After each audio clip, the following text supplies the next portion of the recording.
कह रही थी गुरु माँ विद्या, हमारे भीतर तो सदा से उनका उपहार, उनका आशीष था, किंतु हमें ही भान नहीं था।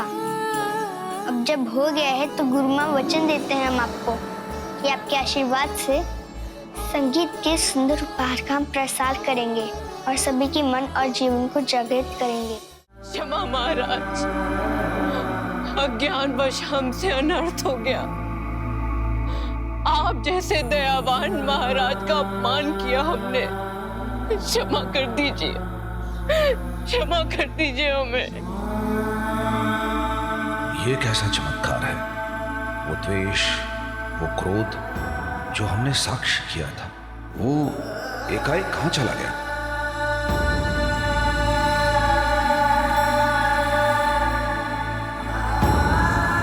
ये कैसे संभव हुआ? आप उठिए और अपने अश्रु पोंछ डालिए। माँ, संभालो स्वयं को। हम जैसी कृतज्ञ श्री कोई नहीं। क्या क्या नहीं कहा हमने आपके बारे में, और आपने मेरे लिए, हमारे गांव के लिए क्या कुछ नहीं किया। यहाँ तक कि मेरे पति की सदगति के लिए आपने महल के द्वार तक खुलवा दिए। और मैंने क्या किया? पता नहीं क्या हो गया था महाराज, मुझे कैसा उन्माद छाया था मुझ पर। अपनी चेतना, अपना विवेक सब खो दिया था मैंने। क्षमा कर दीजिए महाराज, क्षमा कर दीजिए। आप संयम रखिए। संयम? संयम ही तो नहीं रहा था महाराज स्वयं पर। मानो कोई और ही जीवा से बोल रहा हो, और वो जो मैं कभी कहना ही नहीं चाहती थी। क्षमा कर दीजिए, मैं वो। हमें आपसे स्पष्टीकरण की कोई आवश्यकता नहीं है। इसमें आपका कोई दोष नहीं। दोष है उस अवसाद और उस विक्षोभ का जिससे आप और आपका परिवार जूझ रहा है। हमारे बीच से जब कोई अपना बिछड़ जाता है तो उसका कष्ट और उसकी पीड़ा असहनीय है। भावनाओं का उद्गार मनुष्य में कटुता भर देता है और सारा संसार व्यर्थ लगने लगता है। किंतु आप हमारा विश्वास कीजिए, यदि बीता हुआ कल आपको कष्ट देता है तो आने वाला कल सुख। आवश्यकता है तो नारायण में आस्था की। आप अपनी आस्था रखिए नारायण में, सब मंगल होगा, सब मंगल होगा। हे प्रभु, ये कैसा पाप करवा दिया आपने? ऐसे महापुरुष करुणा निदान के लिए अपशब्द बुलवा दिया हमसे। मैं व्यर्थ में ही भयभीत हो गई थी कि महाराज दंड देंगे, किंतु वे तो कितने कृपालु हैं।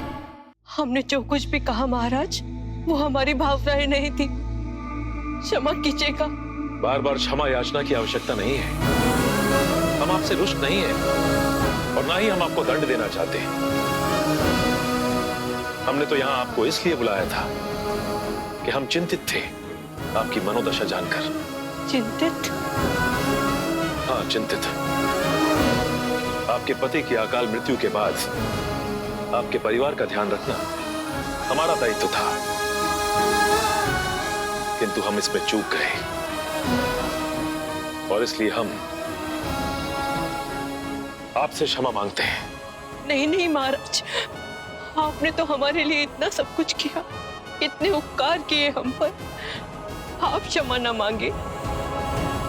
अब त्रुटि हुई है तो क्षमा तो मांगनी ही पड़ेगी ना। प्रणाम महारानी। भले ही वो कोई नागरिक हो या स्वयं महाराज।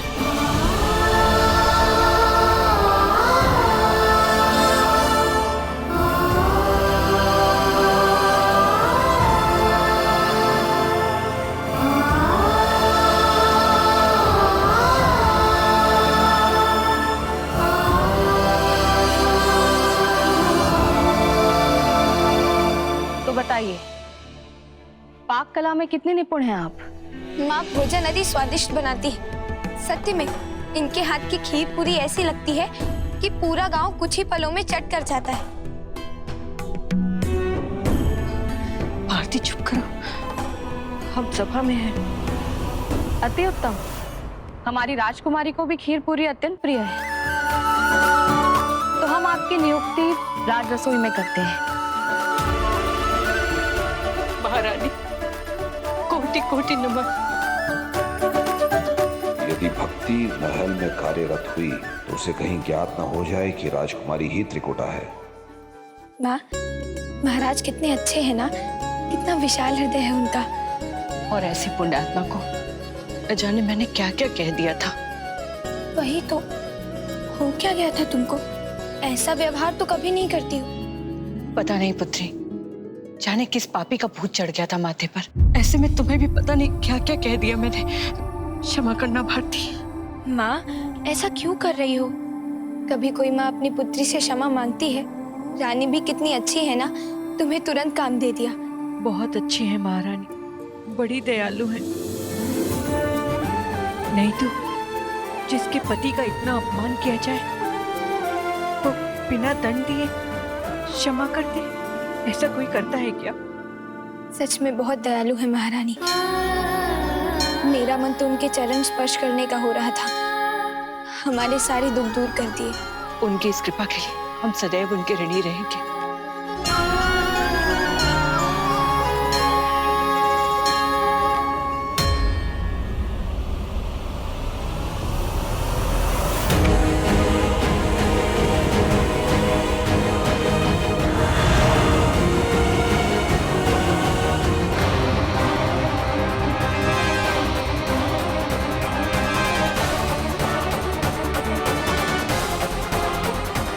यदि भक्ति और भारती ने राजकुमार चंद्र को देख लिया तो समस्या उत्पन्न हो जाएगी। ये तो उसे त्रिकुटा का साथी लड्डू सिंह समझती है।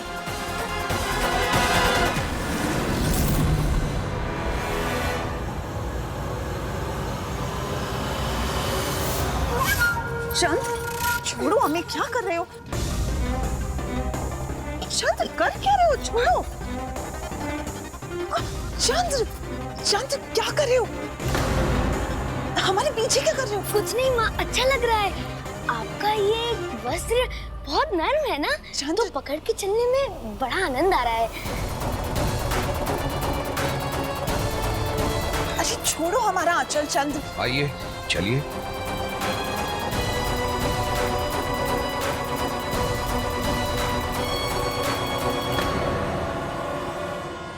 क्या कर रहे हो?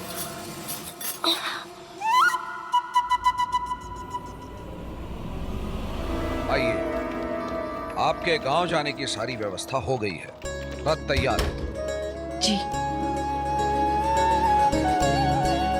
आइए। सेनापति जी, हम आपसे कुछ पूछना चाहते हैं। जी कहिए। जब हम महल में प्रवेश कर रहे थे तो कोई वीणा बजा रहा था, बड़ी ही मधुर धुन थी। सुनकर मन प्रसन्न हो गया, मानो सर का सारा बोझ ही उतर गया हो। कौन बजाता है यहाँ वीणा? हमारी राजकुमारी वैष्णवी। क्या हम उनसे भेंट कर सकते हैं?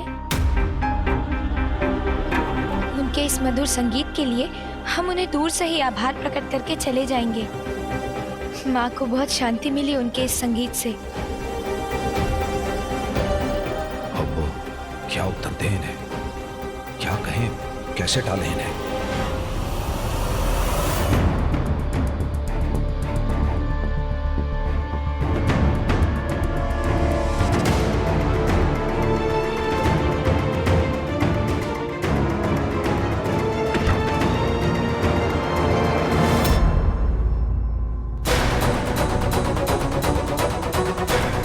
अरे, इसे भी अभी आना था, मरवाएगी ये तो।